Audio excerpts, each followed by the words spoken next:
किसान वाणी कार्यक्रम के प्रायोजक हैं कृषि एवं किसान कल्याण मंत्रालय, भारत सरकार। हर जोखिम से निकल कर फसल आए, सुरक्षित हो जाए।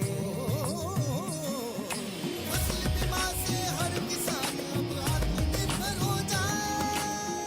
संकट के समय प्रधानमंत्री फसल बीमा योजना किसानों के लिए वरदान है। अब सूखा पड़े या बाढ़ आ जाए, कोई डर नहीं। अब ओले पड़े या कीट पतंगे फसल खा जाए, कोई फिक्र नहीं, क्योंकि हमने लिया है प्रधानमंत्री फसल बीमा। बुआई से फसल कटाई तक हर जोखिम का दावा, न्यूनतम प्रीमियम पर अधिकतम भुगतान का वादा। योजना से हर साल जुड़ रहे हैं 5 करोड़ से ज्यादा किसान। अब आपकी है बारी। नजदीकी कृषि कार्यालय, सहकारी समिति, बैंक शाखा, अधिकृत बीमा कंपनी या जन सेवा केंद्र में स्वेच्छा से करा सकते हैं पंजीकरण। फसल बीमा पोर्टल या फसल बीमा ऐप द्वारा भी कराया जा सकता है पंजीकरण। प्रधानमंत्री फसल बीमा योजना, आपकी फसलों का संपूर्ण सुरक्षा कवच। कृषि एवं किसान कल्याण मंत्रालय, भारत सरकार। किसान वाणी कार्यक्रम सुनिए सारे बाण भाइयों ने विनोद भाई की राम राम। भाइयों, हमारे बहुत सारे भाई ऐसे हैं जो आमदनी खातर या तो मधुमक्खी पालन कर रहे हैं, या हमारे जो किसान भाई हैं वो भी खेती बाड़ी के साथ साथ अपनी आमदनी बढ़ाने खातर मधुमक्खी पालन का काम कर रहे हैं। तो ऐसे में जो भाई मधुमक्खी पालन का काम कर रहे हैं, तो शहद के साथ साथ जो है हमारे जो मधुमक्खी पालक भाई या जो किसान भाई है, वो दूसरे आय के जो साधन हैं मधुमक्खी तय, उनसे भी जो लाभ ले सकते हैं, और वो शहद के अलावा और किन चीज़ों तक जो है अपनी आमदनी और बढ़ा सकते हैं, इस बारे में जानकारी दे रहे हैं डॉक्टर सीजे जुनेजा जी। तो सुने भाइयों, डॉक्टर साहब क्या जानकारी दे रहे हैं। आज हमारी बातचीत का विषय रहेगा शहद के अतिरिक्त मधुमक्खी पालन से आय के साधन। इस बारे में हमें जानकारी दे रहे हैं डॉक्टर सीजे जुनेजा जी, सलाहकार मधुमक्खी पालन, एकीकृत मधुमक्खी पालन विकास केंद्र, रामनगर, कुरुक्षेत्र से। डॉक्टर साहब, जैसा आप जानते हैं कि मधुमक्खी पालन में उसका मुख्य उत्पाद शहद माना जाता है। हाँ जी। क्या शहद के अलावा भी कुछ और ऐसे उत्पाद हैं जिनसे कि मधुमक्खी पालक भाई जो है अपनी आय को बढ़ा सके? बिल्कुल, जिस तरह से आप कह रहे हैं कि वैसे अभी तक यही लोग मानते थे कि मधुमक्खी पालन करना मतलब शहद का उत्पादन करना, लेकिन अब जो है बिल्कुल समय बदल चुका है, और समय के साथ साथ अब एक शहद का उत्पादन जो आप ये समझ लीजिए कि 6वां या 7वां हिस्सा रह गया है। बाकी जो आमदनी है, जो अलग अलग बाई प्रोडक्ट है, यानी आपका मधुमक्खी का बक्सा एक है, उसमें मधुमक्खियाँ बाहर से क्या लेके आती हैं, उस बक्से से हमें क्या प्रोडक्ट्स मिलते हैं मधुमक्खी पालन से। आप शहद के अलावा मोम ले सकते हैं, आप शहद के अलावा पराग ले सकते हैं, आप इसके अलावा रॉयल जेली, जिसको हम कहते हैं कि बहुत ही पौष्टिक आहार है, वो ले सकते हैं, आप मधुमक्खी का गोंद ले सकते हैं, और एक इसके बाद विष का उत्पादन कर सकते हैं इसके अलावा। लेकिन ये तो हुए बाई प्रोडक्ट, यानी आप मधुमक्खी के बक्से से 6 बाई प्रोडक्ट ले सकते हैं, और इसके अलावा भी आप मधुमक्खी का माइग्रेशन करने के बाद, यानी ऐसी जगह पर कि जो परागीकरण होता है, ये अपने आप में एक बहुत बड़ा व्यवसाय है और आमदनी का बहुत बड़ा साधन है। यानी स्थानांतरण करना मतलब कहीं, हाँ जी, परागण क्रिया उसको बढ़ाना। हाँ जी, आप ये समझ लीजिए कि अभी हरियाणा से हमारे जो किसान भाई जिस समय मार्च के में शहद ले लेते हैं, और उसके बाद हम ये कहते हैं कि ऑफ सीजन आ गया है। ऑफ सीजन मतलब कि शहद, फूलों की कमी हो जाती है, पराग और मधु जो है नहीं आता बक्सों में, उस समय लोग जो है ये हिमाचल में बक्से ट्रांसफ़र कर देते हैं। वहाँ पर सेब का खिलना उस समय स्टार्ट होता है, मतलब उसके फूल आने शुरू हो जाते हैं, और सेब के अंदर जब तक परागीकरण नहीं होगा आप सेब का उत्पादन नहीं ले सकते। और ये कम से कम अभी 8 साल होने को आए हैं। हमारे यहाँ बहुत से किसान जो है मार्च के बाद वहाँ पर हिमाचल में चले जाते हैं, और वहाँ पर जो है किसान अपने आप बक्से, यहाँ एक जगह बक्से रखती है, वो बक्से ले भी जाते हैं ऊपर पहाड़ी पे जहाँ पर उनका सेब का बगीचा है, और वापस भी आपको दे के जाते हैं। और जिसका जो किराया है, मतलब जो फूल है 25 से 1 महीने तक रहता है, इससे ज़्यादा नहीं रहता, 20-25 दिन जैसे जनरली रहता है। जो किराया 400 रुपये 1 महीने का था या 25 दिन का था, वो इस समय 1500 रुपये से ऊपर हो गया 1 महीने का। अगर 10 बक्से दिए, है कि जो किसान भाई है वो मधुमक्खी पालकों से संपर्क करके और जो उनके बक्से हैं उनको अपने खेतों के लिए आमंत्रित करते हैं, यहाँ रखिए, हम आपको इसका किराया देंगे। हाँ जी, तो परागीकरण एक बहुत बड़ा व्यवसाय है। तो मैं जैसे बता रहा था कि पहले अब शहद निकालते हैं, तो शहद जब पक जाता है आपका, क्योंकि जब शहद मधुमक्खियाँ लेके आती हैं, नेक्टर लेके आती हैं, मकरंद लेके आती हैं, तो उसमें आप ये मान के चलिए कि लगभग 80% पानी होता है। यानी मीठा पानी है जिसके अंदर जैसे पानी के अंदर चीनी घुली हुई होती है, तो उसको आके उड़ेल देती हैं। जब उनके अंदर मुंह से लिया मकरंद और उसके सलाइवा मिला, भोजन नली में चला गया, स्टोमक में चला गया, रिएक्शंस हुए, फिर दोबारा जाके मक्खियाँ उसको उड़ेल देती हैं। लेकिन बक्से के अंदर जब उसको उड़ेल देती हैं तो वो शहद तो फार्म बन गया, शहद तो कन्वर्ट हो गया, लेकिन उसमें जो पानी की मात्रा है, मॉइस्चर कंटेंट है, वो लगभग 80% है। और हाँ जी, लेकिन हमारे शहद में कितना होना चाहिए? 20% या उससे कम। तो मक्खियाँ जो है उसको वेपोरेशन करके उसको सुखा देती हैं पानी को, और उसके ऊपर जब बिल्कुल 20% मॉइस्चर रह जाता है, मक्खियाँ कैपिंग कर देती हैं। कैपिंग का मतलब कि उस मोम की परत, जो शहद खा के मक्खियाँ मोम बनाती हैं, मोम से उसको ढक देती हैं। वो फ्रेम, जो छत्ता जिसके ऊपर ढका हुआ है, चाहे 20 साल क्या 30 साल भी रखो आप, वो खराब नहीं होता। मक्खियाँ उसको इसलिए रखती हैं कि उसका इमरजेंसी में उसका उपयोग हो, लेकिन हम लोग उसको लेके शहद निकाल लेते हैं। और उसके बाद जब शहद निकालना है तो वही प्रक्रिया है कि हम चक्कू को पानी में गर्म करके और उसकी को कैपिंग जो है उतार देते हैं, और उसको एक जाली के ऊपर हम उस डालते हैं, शहद नीचे आ जाता है, ऊपर मोम रह जाता है। तो पहले लोग जो थे उसकी एक लड्डू सा बना लेते थे, रख दिया, हाँ जी, तो वो किसी काम का यूज का नहीं होता था, चींटियां लग जाती थी, मिठास होता था। अब वैज्ञानिक विधि द्वारा अगर उसको अच्छी तरह से आप पानी में धो लें, वॉश कर लें, एक बार नहीं 2 बार 3 बार, और हाँ जी, और जब बिल्कुल पानी साफ रह जाए, उस बड़े बर्तन में उसको आप गर्म कर दीजिए। गर्म करने के बाद उसको किसी पीपे के ऊपर बोरी रख के और उसमें छान दीजिए। अगर कोई इसमें लकड़ी का टुकड़ा है, कोई मधुमक्खी मरी हुई है, कोई एक्सटर्नल पार्टिकल है, वो ऊपर रह जाएगा, नीचे पानी के साथ मोम जो है नीचे चला जाएगा। आप उसको रात भर रहने दीजिए, सुबह उठेंगे तो ऊपर मोम का चकत्ता मिलेगा आपको। तो वो मोम जो है, आप ये समझ लीजिए कि जिसकी बिल्कुल ना के बराबर कीमत थी, आज 250-300 रुपए किलो मोम वो बिक जाता है आपका। एक बक्से से आप 1 क्विंटल शहद से लगभग 4 किलो मोम मिल जाता है शहद से। अगर मान लिया आपका ऑन एवरेज बक्सा जो है, एक बक्सा जो है 20-25 किलो शहद दे देता है, और उसके बाद अगर आपका 100 बक्से हैं तो उस हिसाब से आप देख लीजिए कि आपका 20 क्विंटल शहद हो गया, तो उसी हिसाब से आपको मोम मिल जाता है। कई लोगों के पास, किसानों के पास बक्से और भी ज्यादा है, तो ये एक आमदनी का साधन है। इसी प्रकार से पराग, आजकल सरसों का सीजन शुरू हो रहा है, आप ये मान के चलिए कि जो बक्से किसान खेतों में रखते हैं, सरसों के खेत के अंदर, वहां पर पराग इतना होता है, जो पीले रंग का मेल पार्ट है ये, जिसको हम कहते हैं कि फीमेल पार्ट फूल के अंदर होता है, एक मेल पार्ट होता है, उसको हम एंथर कहते हैं। मतलब उसके ऊपर जो पराग होता है, जो वो मेल पार्ट है उसका। और मधुमक्खियां जब फूलों का नेक्टर लेती हैं, मकरंद लेती हैं या रस लेती हैं, तो उनके शरीर के ऊपर बाल हैं, और उससे जो है ये पराग के कण जो है चिपक जाते हैं। मक्खी उसको पूरा सारा इकट्ठा कर लेती है, थोड़ा उसमें शहद को भी मिलाती है, तो लुगदी सी बना के, और उसके जो पीछे के पाँव हैं, थर्ड पेयर जो होता है लेग का, उसमें पोलन के इकट्ठे करने की जगह होती है, और वो लेके छत्ते में आ जाती है। लेकिन वो यूज कितना होता है? जैसे आप समझ लीजिए कि सरसों का खेत खिला हुआ है, हमारे को जरूरत कितनी है?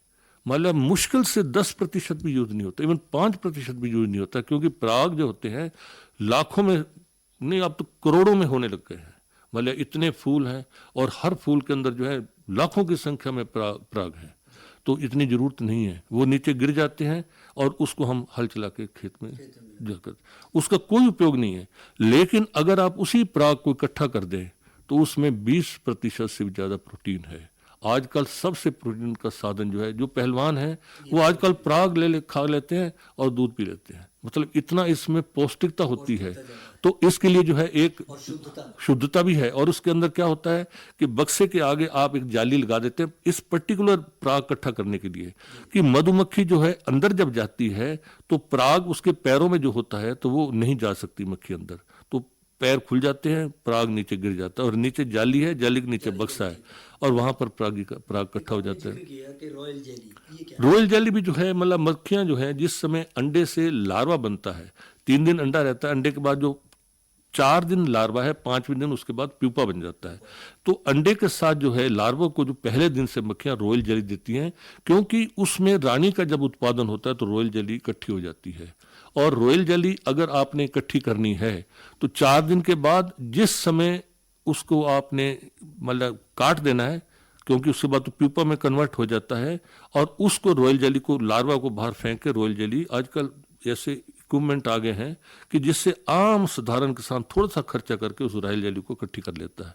और अब ये एक बहुत बड़ा व्यवसाय मैं आपको बता रहा हूँ कि जो पढ़े लिखे लोग हैं, लड़के हैं, लड़कियां, पंजाब में आप जाइए, लोगों ने सबसे अच्छा व्यवसाय अपनाया है कि वो रानी मक्खी का उत्पादन करने लगे हैं। वो यही मेथड है कि वो 1 दिन का लार्वा ट्रांसफर करते हैं, यानी उसका मकसद ये होता है कि जो 4 दिन लार्वा रहता है, 5वें दिन तो वो प्यूपा में कन्वर्ट होना शुरू हो जाता है, तो 4 दिन तक अगर लार्वे के अंदर रॉयल जेली डल जाती है तो जो आपकी रानी बनेगी वो बहुत अच्छी बनेगी, उसका अंडे देने की क्षमता ज़्यादा होगी, प्रोडक्शन ज़्यादा होगा।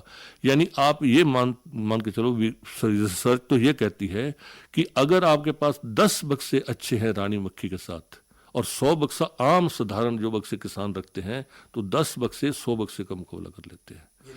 रॉयल जेली के साथ नई रानी मक्खी अगर बनाई है, पंजाब यानी PAU लुधियाना में बन रही है, हमारे IBDC रामनगर में मक्खियों का उत्पादन हो रहा है रानी मक्खी का, ये 400 रुपए तक आपको मिल जाती है।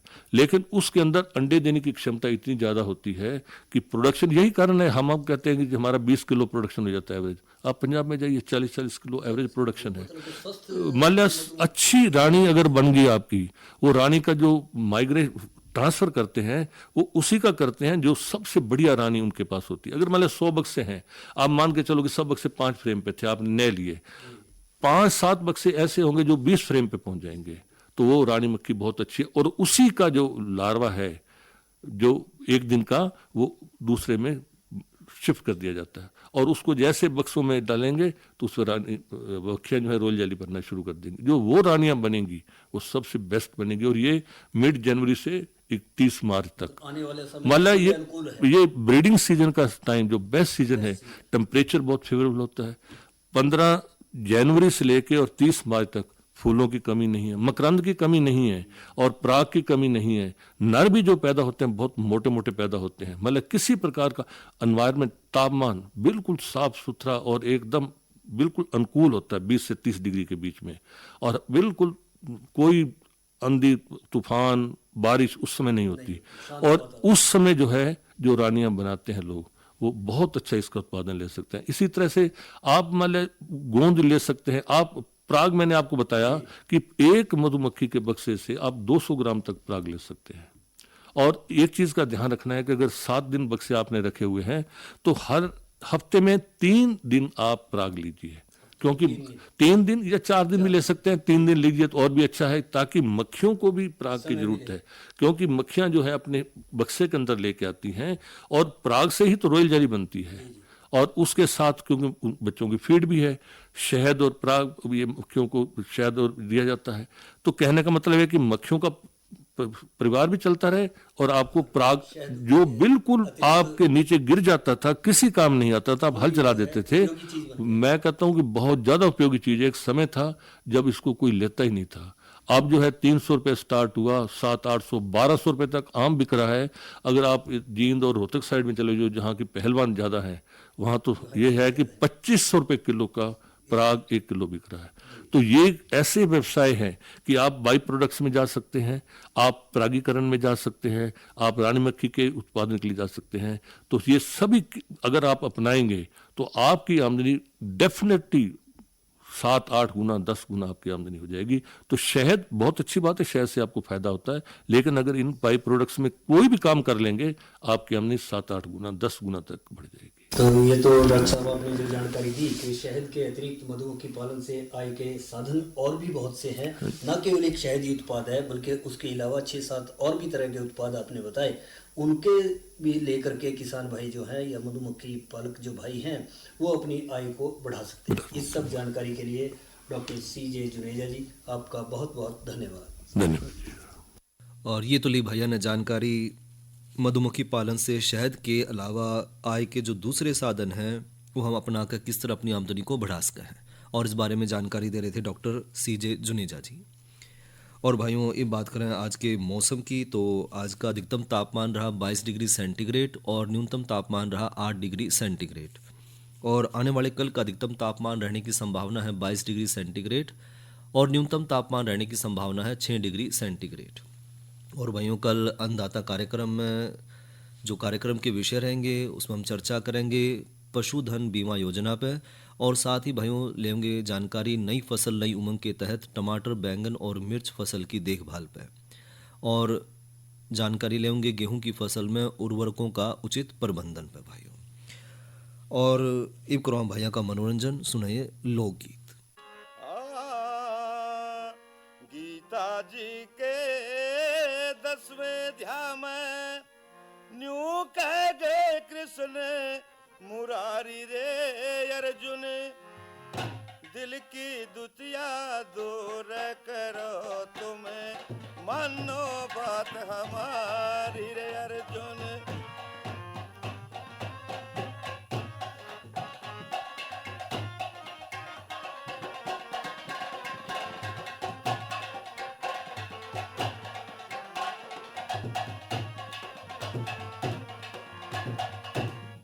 गुण निर्गुण में जड़ चेतन में अमर आत्मा में हूँ रे अर्जुन, चोर जार में निराकार में संत महात्मा में हूँ रे अर्जुन, पालन पोषण इस सृष्टि का जो करे खात्मा मैं हूँ रे अर्जुन, आध्यात्म भौतिक आदि दैविक और धर्मात्मा में रे अर्जुन, श्याम देव में इंद्र देव में, श्याम देव में इंद्र देव में, और रुद्रो में त्रिपुरारी रे अर्जुन, दिल की दुतिया दूर करो तुम, मानो बात हमारी रे अर्जुन।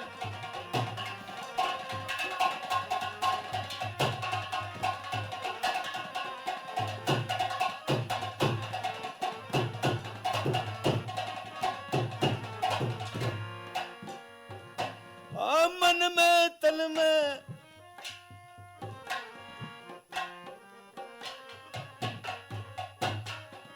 मन में तन में धन कुबेर, मेरू पर्वत में हूँ रे अर्जुन, ओम रूप गुरु शुक्र सागर, सेना का पति मैं हूँ रे अर्जुन, सब यज्ञों में मंत्र रूप और वन में मैं यश वस्त्र रे अर्जुन, चित्र रथ गंधर्व कपिल मुनि, गज ऐरावत मैं हूँ रे अर्जुन, सर्वासु की अनंत नाग गो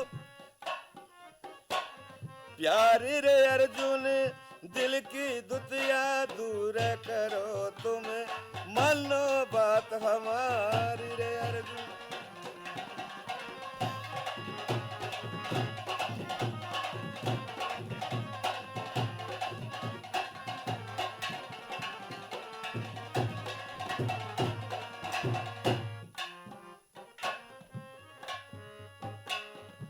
भक्तों में प्रहलाद वर्ण, अरिया माँ पितृया मरे अर्जुन, सब नदियों में गंगा में हूँ, श्री गरुड़ मस्ताज रे अर्जुन, मंगसर मास बसंत ऋतु में जुआ जुए बाज रे अर्जुन, झगड़ा शांति जीत हार में धन बन और पाज रे अर्जुन, हिंदू मुस्लिम सिख ईसाई भले बुरा नर नारी रे अर्जुन, दिल की दुतिया दूर करो तुम, मानो बात हमारी रे अर्जुन।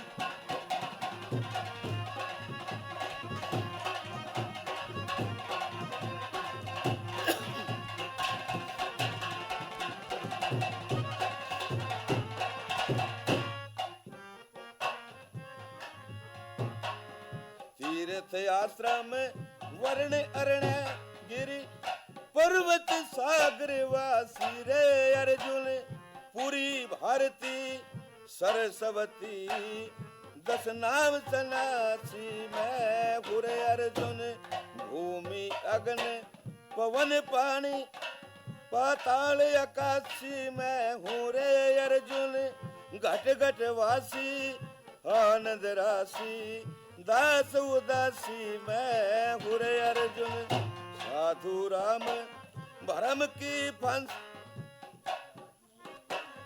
साधु राम भरम की फांसी आपस रे दुनिया सारी रे अर्जुन दिल की दुतिया दूर करो तुम मनो बात हमारी रे अर्जुन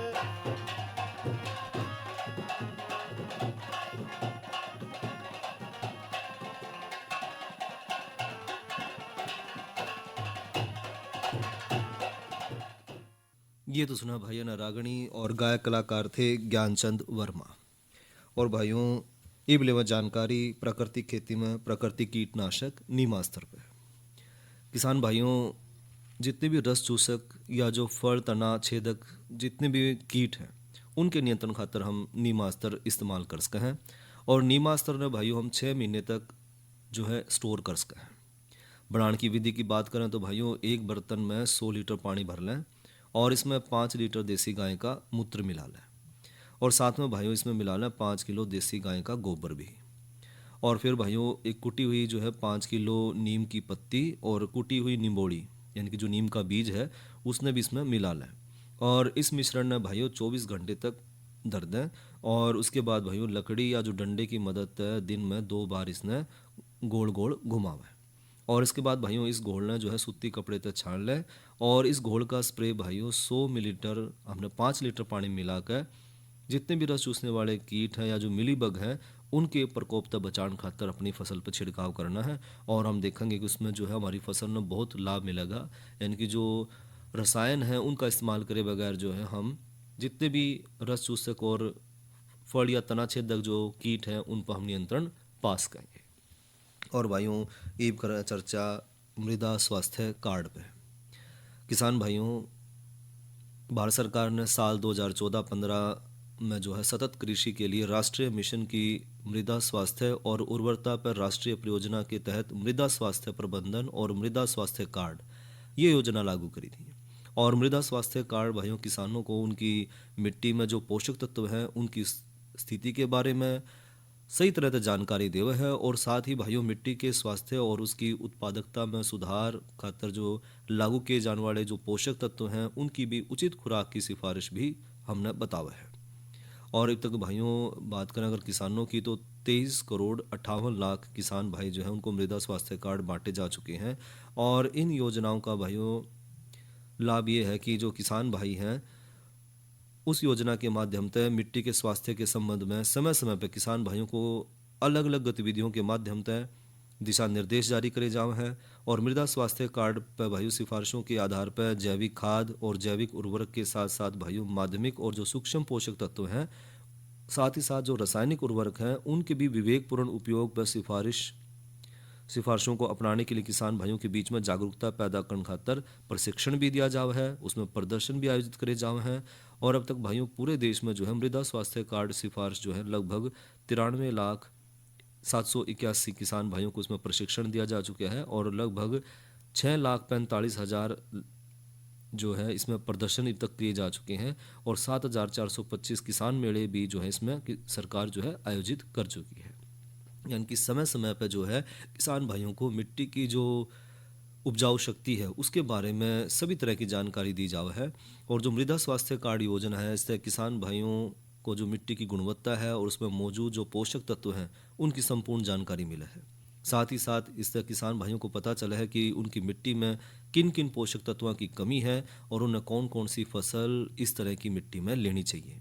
साथ ही किसान भाइयों को यह भी पता चला है कि उन्हें किन उर्वरकों का इस्तेमाल करना है और कितनी मात्रा में उर्वरक का इस्तेमाल करना है।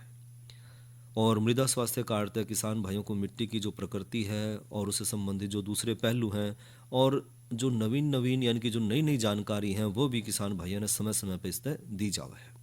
और स्वास्थ्य कार्ड या जो मृदा स्वास्थ्य कार्ड योजना है उससे जो है किसानों को मिट्टी के प्रबंधन की जो अलग अलग पद्धति हैं उनके बारे में भी समझने का मौका मिला है। और इस योजना तक किसान भाई जो हैं कम कीमत में अधिक पैदावार ले सके हैं। और मृदा स्वास्थ्य कार्ड योजना तक किसान भाइयों की आय भी बढ़ेगी और साथ ही साथ भाइयों खाद के उपयोग से जो है मिट्टी के आधार और उसके संतुलन में भी किसान भाइयों ने बढ़ावा देखने मिलेगा। और भाइयों ये बातचीत करें कि जो हम नए दुधारू पशु खरीद रहे हैं तो उनमें हमने किन किन बातों का ध्यान रखना है। तो जब भी हम नया दुधारू पशु खरीदते हैं तो दुधारू पशु खरीदते समय तो उसकी नस्ल का ध्यान जरूर रखें कि उसकी जो नस्ल है उसके क्या गुण हैं और क्या इन पशुओं में भाइयों किसी तरह कोई समस्या आ सकती है या नहीं आ सकती। इसके अलावा एक ब्यात में जो पशु है कितना दूध दे सकता है, इन सब बातों का पशुपालक भाई जो है जब भी पशु खरीदे तो इन बातों की जानकारी जरूर रखें। और साथ ही साथ भाइयों जो शारीरिक बनावट और जो चमड़ी है वह भी पशु की जरूर देखें जब उसने खरीदा है। खासतौर पर भाइयों पशुपालक भाइयों के मन में जो है पशु की बनावट और उसकी चमड़ी देखने का जो एक बहरव है कि दुधारू पशु जो है किस तरह का होगा। तो इसलिए भाइयों जब दुधारू पशु खरीदना है तो उस समय पशु की जो शारीरिक बनावट है उसके खड़े होने का तरीका है उन्हें भी देखें। पशु ठीक ढंग से खड़ा हो पा रहा है कि नहीं हो पा रहा है। अगर पशु कमज़ोर दिखाई देने लग रहा है, ढंग से नहीं खड़ा हो पा रहा, तो ऐसे पशु ने ना खरीदो क्योंकि भाइयों उसमें रोग प्रतिरोधक क्षमता कम पाओगी। और इसके अलावा भाइयों छोटे पैर और जिसके मुंह माथे पर बाढ़ हों ऐसे दुधारू पशु बहुत अच्छे माने जाओ हैं। और अच्छे दुधारू पशुओं की आंख में भाइयों एकदम साफ और चमड़ी बिल्कुल चिकनी और पतली पाई जाओगी। इसके अलावा भाइयों अच्छे दुधारू पशुओं की पहचान उनके हाव भाव से भी अच्छी तरह से करी जा सके है। और जब पशुधन हम खरीदने लग रहे हैं और वो भी दुधारू पशु खरीदने लग रहे हैं तो उसकी थना की जांच जरूर कर लें क्योंकि भाइयों पशुओं के स्वस्थ और सुरक्षित जो थन है या जो आयन है उसमें जो है उतने दूध देने की क्षमता ज़्यादा पाओगे जितना उसके थन जो है सुरक्षित जो है स्वस्थ है। और अगर विशेषज्ञ की बात माना तो भाइयों जो दुधारू पशु हैं उनकी शिराओं का जितना ज़्यादा उभार बार देखने मिलेगा या जितनी ज़्यादा वो टेढ़ी मेढ़ी आकृति की दिखेंगी तो इसका मतलब है पशु की दूध देने की क्षमता जो है उतनी ज़्यादा अच्छी है। और दुधारू पशु जो है उसमें उसका जो स्वास्थ्य है वो अच्छा होने की एक अच्छी निशानी है। साथ ही भाइयों दूसरी या जो तीसरी ब्यात वाला पशु है उन्हें जरूर खरीदें क्योंकि इसमें भी जो पशु विशेषज्ञ है ये बात मानना है कि जो पशु दूसरे और तीसरी ब्यात वाले हुए हैं इसी कोई गाय है भैंस है तो हमारी डेयरी फार्मिंग खातर सबसे बढ़िया मानी जाओ है क्योंकि ऐसे पशु भाइयों करीब 7 ब्यात तक दूध देने की क्षमता रखते हैं। तो जब भी नया जो पशुधन खरीदना है तो इन बातों का ध्यान हमने जरूर रखना है। अरे अरे अरे अरे, क्या कर रहा है? इधर इधर इधर हम बोल रहे हैं तेरे बीजू का। उतला बोल रहा है? हाँ, पक्षियों से तो हम खेत को बचा लेते हैं पर इन घातक रसायनों से कैसे बचाएं? मतलब? देख बेटा तू जो ये अंधाधुंध रसायन मिलाता है ना मिट्टी की सेहत बिगड़ने लगी है और जब माटी ही कमजोर पड़ जाएगी तो उपज कैसे सेहतमंद होगी? हाँ? अरे पहले ऐसा नहीं था, पूछना अपने बड़े बुजुर्गों से कैसे फसल लहलहाती थी, शुद्धता झलकती थी। हाँ, माटी भी तंदुरुस्त और लोग भी। अरे अब पहली वाली बात कहाँ? पर अब तो सभी डाले हैं। सब नहीं, आज भी लाखों जागरूक किसान परंपरागत विधि से फसल उगा रहे हैं, खर्चा कम और उपज की कीमत भी बेहतर पा रहे हैं। सच है? रे बेटे एक्सपीरियंस से बता रहे हैं, धूप में बाल सफेद नहीं किए हैं। हाँ। ठीक है भाई, मैं भी आज से जैविक खेती शुरू करूंगा। माटी से प्रेम की परंपरा है, परंपरागत खेती। किसान वाणी कार्यक्रम के प्रायोजक थे कृषि एवं किसान कल्याण मंत्रालय भारत सरकार। और इसी के साथ भाइयों अपने भाई विनोद ने दो इजाजत। अच्छा भाइयों, राम राम।